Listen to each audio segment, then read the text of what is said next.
Hello, Matt. What's up, Rick? We were just talking off air about Matt's lack of internet knowledge on memes and whatnot, but that's okay. That means he's being productive. He doesn't have time for that. He's got three little kids. You literally just told me about a story that happened about a kid 7 years ago. I know. Why do you even remember that? I don't know. That's a great question because it's probably squeezing something really important out to make room for that ridiculous story, right? What goes on in that head up there? You don't want to know. Lots of weird things rattling around. Hey, man, today, part two of the franchisee journey. And, I think last time we left off, if you guys remember, we left off at purchasing, when you actually pull the trigger and you are awarded a franchise, right? Mm-hmm. Lay your money down, deal's done, countersigned, congratulations, the emails come pouring in, high fives all around, and you are super stoked. So we're going to talk about, because we went like, hey, I'm interested, all the way through to signing, what that process looks like. And then now we're going to say, okay, after you sign, what does it look like after you get open? And then maybe even a few years down the road. Okay, let's do it, man. Okay, so right after you purchase, and we talk about the entire process, just like a lot of things in life, is peaks and valleys. Mm-hmm. And so, certainly at signing, it's a peak. You're super excited. You've made the commitment. You've done your due diligence. You're very excited. You align culturally. All those things are in place. Bam, you're very excited. So the next thing we do is an intro call, and it's just sort of it's done right now by Jared Breen, our head, franchise business coach, and just gets you on the phone and basically lays out a timeline and a sequence for, how everything's going to happen, who's going to do what, right? Also, you're going to start getting emails like to sign up for, different things with vendors. We're going to get you an Alloy personal training email account, and it just starts the trickle of information. And all of this is easy at first, right? So you get your alignment, your expectations are aligned. So you know what to expect the whole journey. So we lay that all out for you? Yep. From now until you open your doors, it's laid out, like how it's going to work and who the players are and who you're going to be introduced to next and what their role is and what they're going to be doing. So we lay all that out. Literally tells you when to contact them and like when the next step to do. Like, yep, 100%. Sweet. And, you now have access to the full platform, which has all the information. So we find a lot of franchisees just fully dive in, start digging into everything from the workouts to the sales systems to the software. I mean, everything that you need, right? So the next step after Jared or someone on our team was right now, Jared does the introductory call. We do an intro to the Rep'em team. And really it's the Build'em side of Rep'em. And that's our construction management team. Yep. So you're going to get on the phone with Ashley right now is the contact at Rep'em and Build'em, and she's going to walk you through like what the construction process is going to look like. And then she's going to do an intro to our real estate partner, which is, the Windsor Group, which Dan is a, great buddy of mine. He's here in Atlanta, good dude. You're going to get introduced to that person. So this is all fun and, this is good. This is like a high for you because you're starting to see like, wow, like these guys are organized. They have all these assets in place. Like I signed the agreement. I'm getting a congratulations. I'm getting an email day 2. It's like, man, this thing is going well, right? You get introduced to the Build'em team. They're very impressive. They're very organized. They lay out the same kind of trajectory, how this whole thing's going to go down.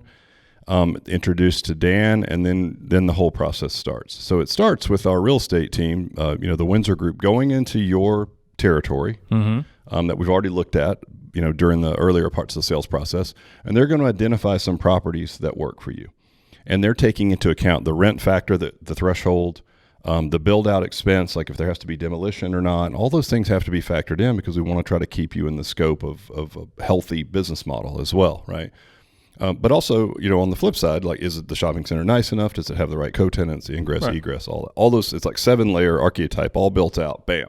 It's got to be like really exciting. I mean, I think that most people are already coming in like know probably 5 places they want to build, probably, right? Well, some do. Some are like, I got this great place. I want to look at this place, that place. And what you have to keep in mind is, while that's great, if the places that you've chosen align with our process, great. But sometimes, you think about somebody who's like, oh, this will be cool. And it's like, I found this cheap spot and it's behind this shopping center or it's in this industrial area. It's like, we're not going to put an Alloy there because we know from our million years in the industry and our experience that if you do that, you're not going to get eyeballs on it. And that's going to be more marketing money. And it's just it doesn't represent the brand as a premium brand. So we're going to go in a nice shopping center with good visibility, with great co-tenants, right?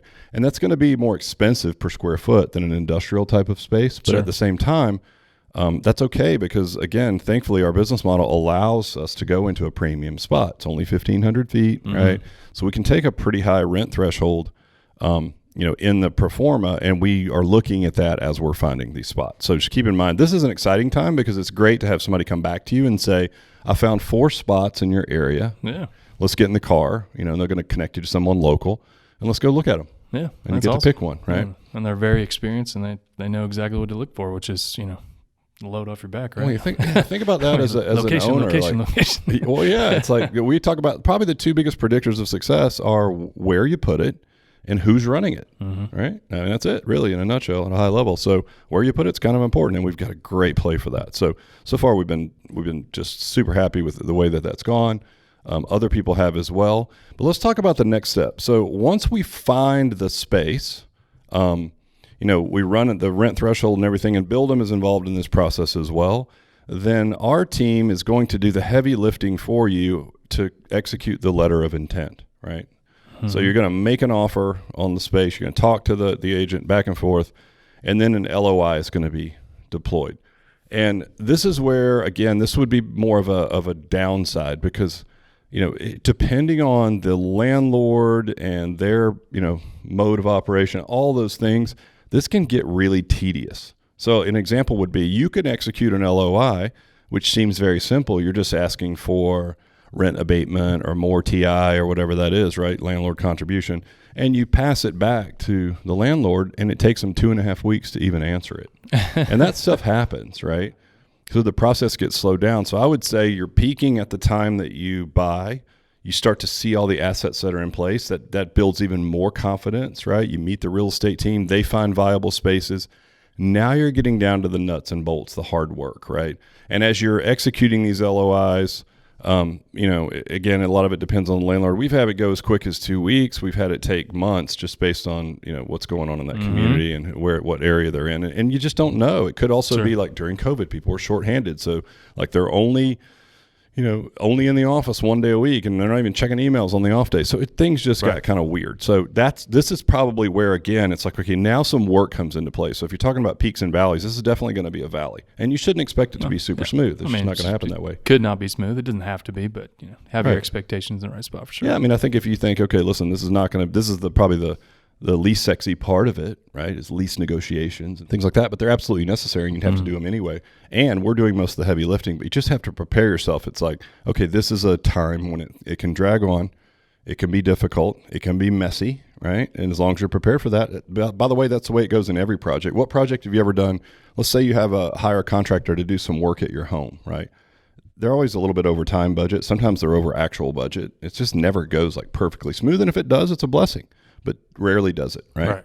So be prepared for that. And so once the LOI is signed and we're moving towards a lease, then we get the Build'em team comes in and looks at the space, make sure the HVAC is up to speed. And there's nothing that's in the building that could cost the franchisee down the road.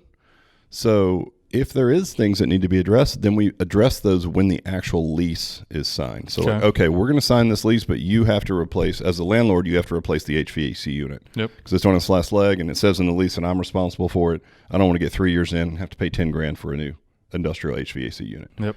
So that's part of the negotiation. Again, you can imagine you starts going back and forth. Like, we'll do that, but we'll only give you $10 in TI. It's like, oh, wait a minute. Sure. So it's a back and forth. So and the Rep'em team helps with that, right? Yeah. Well, during the lease, the Rep'em team, the Build'em guys, they go in and make sure that the space is up to snuff, and then they report back to Dan, the real estate team, and the franchisee, and then we decide what needs to go in the lease to make sure we have those things covered, that we're protected, right? So once you start that process, the LOI is one step, the construction team in the middle, then the actual lease signing, and then that can go back and forth as well, right? Mm-hmm. So sometimes folks, in shopping centers will say, well, we've got another tenant that wants to expand into that space, but we're waiting to hear back from them, and it just takes time. But the good news is our real estate team is so good. They normally give you a couple of really good, viable resources. Then you just got to muddle your way through working with landlords. Mm-hmm. And it's not easy, but just keep in mind that the real estate team has your best interest in mind. and it's going to turn out just fine. Just be patient, because it's not always as easy as people think it is. And you should just be prepared for a kind of a back and forth, and it might take longer than you'd like. Maybe not. So once the lease is signed, then the construction is going to start, right?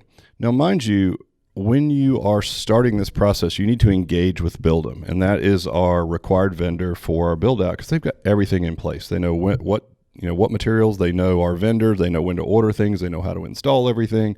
They source all the millwork and save us money on that. So you have to engage. It's a required vendor for us. Which you'll want to. Yeah, believe me. You don't want to run. You don't want to hire the general contractors and the subs and do all that. That's a pain in the booty. And they're going to get like competitive bids for you and do all the heavy lifting again on that. So, but keep in mind, there's a fee for that. So not long after you sign, once you engage with the Build'em team, you're going to have to pay a deposit on that. And that could be $10,000, like just to get started, right?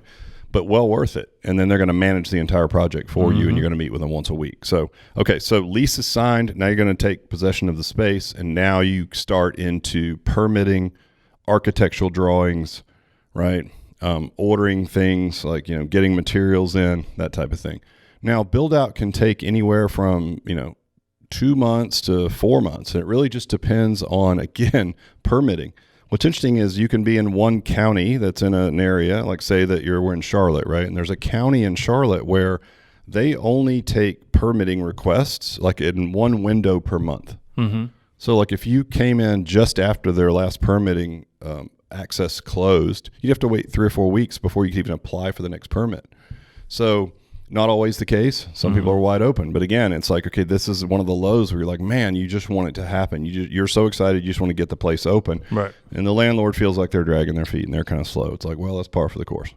And, you get to build out and it's like, okay, permitting's going to take a while, right? And then, it turns out there's a hiccup in this construction and we're going to have to change 1 or 2 things about the plan. All part of the process. Perfectly normal. But just prepare yourself for the lease negotiations all the way through to the build out. It's going to be messy. It is. It's not going to be perfect. And you're going to have some lows where you're like, man, this is a lot, right? But it's only 1,500 square feet. It's not a lot compared to others. It's still a lot. And I think people should hear what that's going to feel like. It's going to feel like hard work and bless your heart. That's what you're going to have to do. So it takes from the time that permitting and this and all the build out, like from the time you sign to you get open, 6 months is a good time frame. 9 months is realistic. You have until 12 months. You have to open in our development schedule within 12 months. So 6 to 9 months would be a good plan, for you. It's like, hey, when would I be able to open? Now, some folks try to time that, like, hey, what's a great time of year to open a fitness business? Maybe the fall when kids are back to school, or the new year is always a good time. And that's true, but, we pre-sold Charlotte in the middle of the summer and actually opened in August, right, before kids got back to school, and still were at 100 plus customers. So we were good to go. Now, leading up to opening, you're going to have training scheduled. And so training involves a couple things. We're going to get you with the individual vendors, like our CRM system and our app and all that, and you're going to get specific training for them. And we've got online courses for that. And, we're going to get you all the access that you need so that you've got a lot of the nuts and bolts knocked out that are not that difficult. You just need some training and some videos on that. That's going to happen before you come to live training. Then you come here and you've got 6 days at corporate.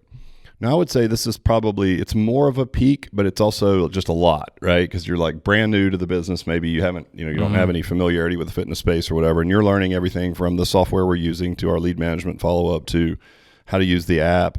And then you're also learning like how the workouts work and actually how to deploy the workouts. And you're learning customer service and a day in the life of, and where do you turn the lights on? And I mean, basically all the ops of the business, right? We didn't focus on light switches though. Yeah.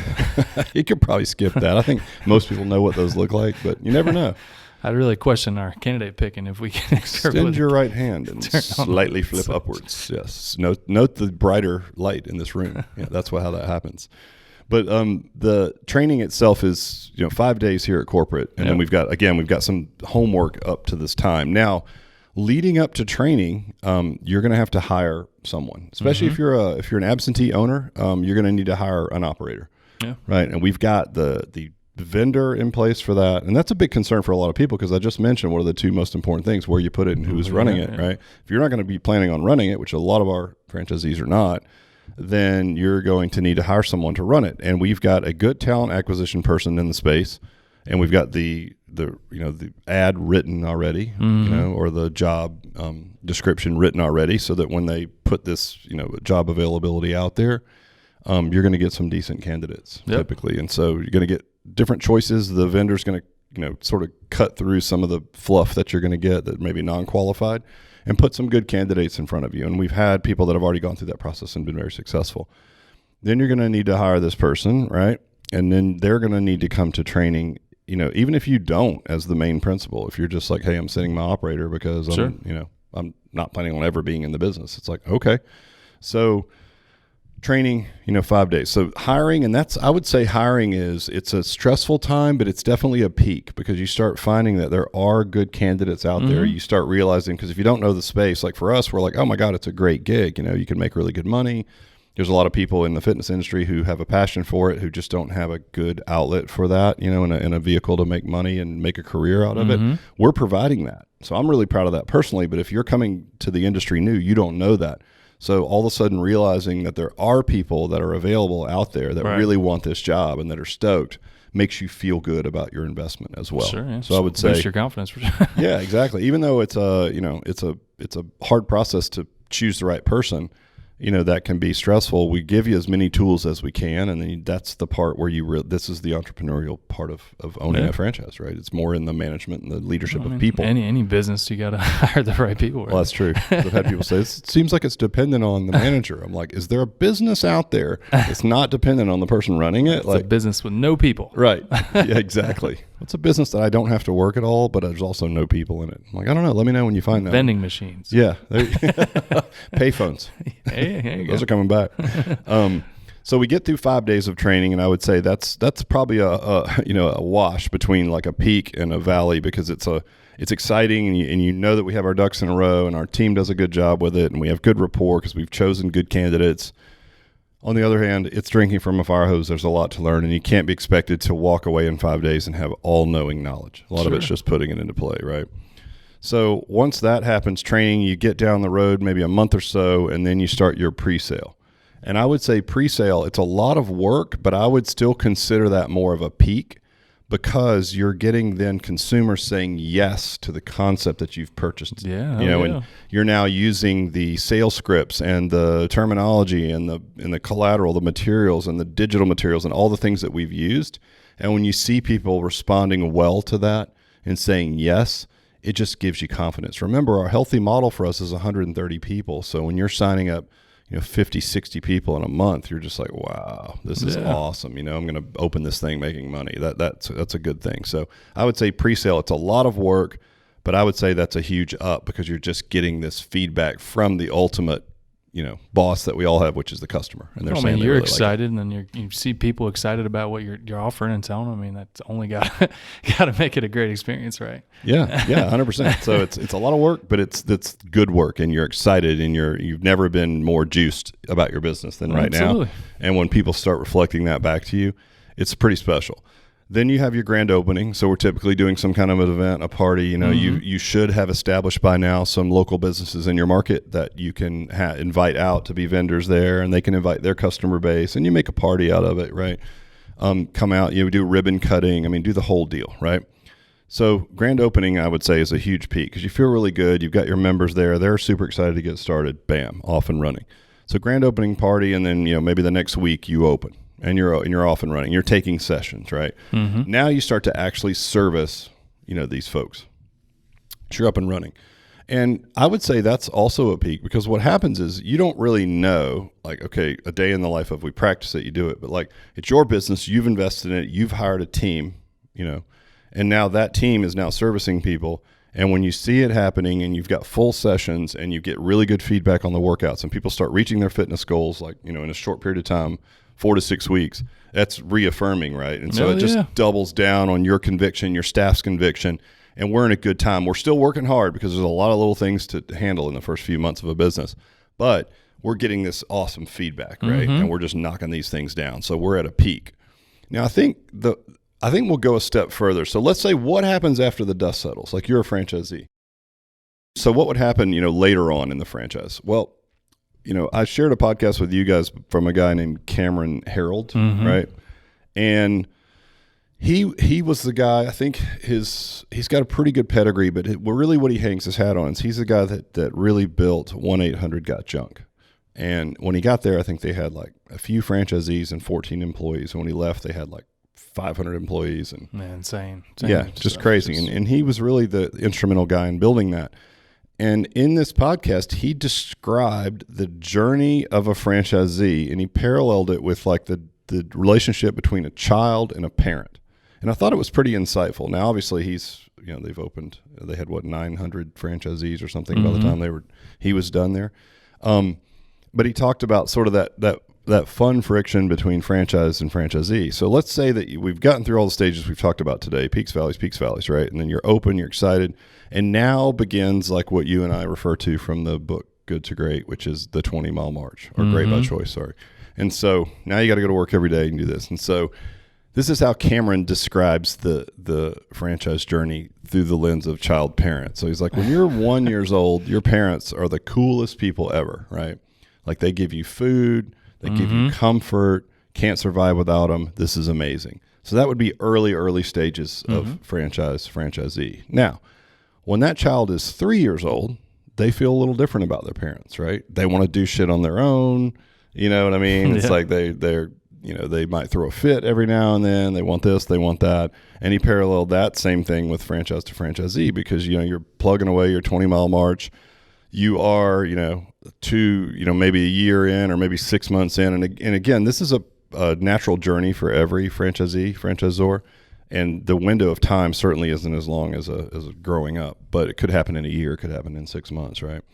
But the next stage would be like, okay, you're fighting back a little bit. It's like, why can't I do this? Why can't I sell these other supplements, or why can't I? And there's always reasons why, right? It's kind of like you don't want to let your 3-year-old eat something disgusting or play in the street. It's like, why not? I want to play in the street. And that's how they act, right? We've all had kids. And it's like, well, because it's not good for you. And that's kind of our role. But that's not a popular choice always, right? Telling your kids, no, we're doing it this way. This is the way to do it. And they're, So that would be the next stage. Then they become teenagers, right? When you're teenagers, like your parents are complete idiots. And this is the stage where franchises maybe 2 or 3 years in, and they're like, listen, I'm doing all the work. Why am I even paying these guys this royalty, right? And I mean, it's fair to paint this picture, and I'm not trying to paint this in a negative light, but I think if it's all Pollyanna and everything's perfect all the time, that's not the way it is with any franchise, right? So it's best to set the expectations up front. Like, we're going to have some things. I'm going to try to keep the guardrails on you, and you're not going to want to have those, and you're going to feel like you're doing all the work. And and that's sort of, especially in that sort of teenage phase, if you will, it's like you're rebelling, right? You want to do all these things, like your parents are the dumbest people you've ever met. They don't understand me. I'm doing all this work, right? Very similar, again, according to Cameron, in the franchise structure.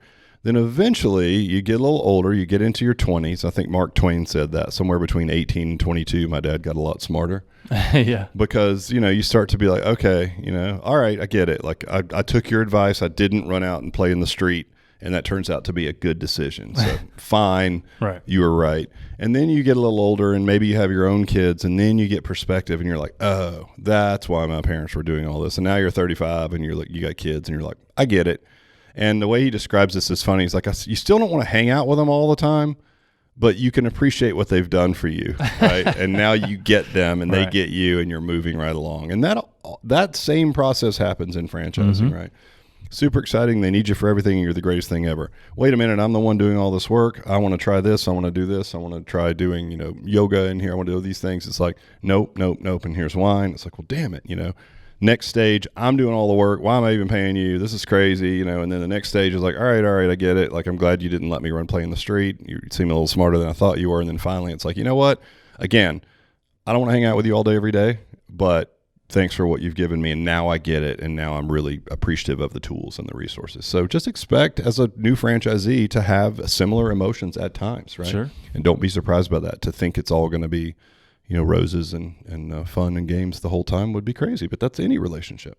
And if you understand that going in, then you understand when these things come up, and when you ask to paint your place pink and, put unicorns on the walls and whatnot, and we say no, there's a reason why. So I understand that you're going to get butt hurt. And as I always say, I don't mind if you ask. I won't get mad if you ask, as long as you don't get mad if I say no.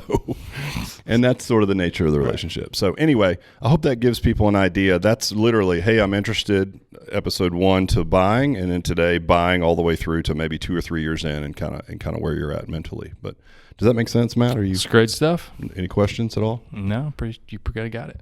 I feel good. You didn't participate a whole lot. I thought you might want to have some questions. Thought I did great. I don't know. Did I not do good? Well, you did good. You're a good listener. You know your role. All right. Well, listen. Next time, I'll let you speak a little bit more, and I promise you, the goal before the end of this year, you guys, is to have Matt do one podcast where he speaks all the time, and I just ask the questions. Maybe we'll do that next. We'll see. Until then, you guys have a good one. See ya.